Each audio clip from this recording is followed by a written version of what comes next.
আসন্ন ত্রয়োদশ জাতীয় সংসদ নির্বাচন 2026-কে সামনে রেখে উৎসবমুখর পরিবেশে মনোনয়নপত্র জমা দিয়েছেন চাঁপাইনবাবগঞ্জ ৩ সদর আসনের বিএনপির মনোনীত প্রার্থী ও সাবেক সংসদ সদস্য জনাব মোহাম্মদ হারুনুর রশিদ।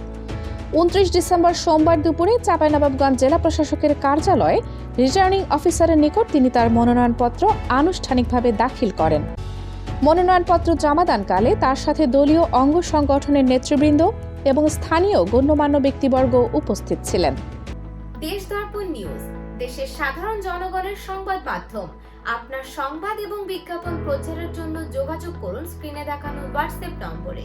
মনোনয়নপত্র জমা দেওয়ার পর জেলা প্রশাসক কার্যালয়ের সামনে উপস্থিত সাংবাদিকদের হারুনুর রশিদ বলেন, আগামী 12 ফেব্রুয়ারি 2026 একটি অবাধ ও নিরপেক্ষ নির্বাচনের মাধ্যমে জনগণের ভোটাধিকার নিশ্চিত হবে বলে আমি বিশ্বাস করি।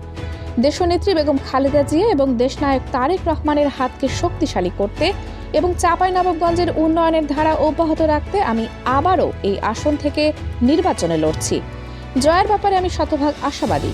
উল্লেখ্য, নির্বাচন কমিশনের ঘোষিত তফসিল অনুযায়ী আগামী 12 ফেব্রুয়ারি 2026 সারা দেশে জাতীয় সংসদ নির্বাচন অনুষ্ঠিত হতে যাচ্ছে। আজ মনোনয়নপত্র জমা দেওয়ার শেষ দিনগুলোতে চাঁপাইনবাবগঞ্জ জেলা জুড়ে নেতাকর্মীদের মাঝে ব্যাপক উৎসাহ উদ্দীপনা লক্ষ্য করা গেছে।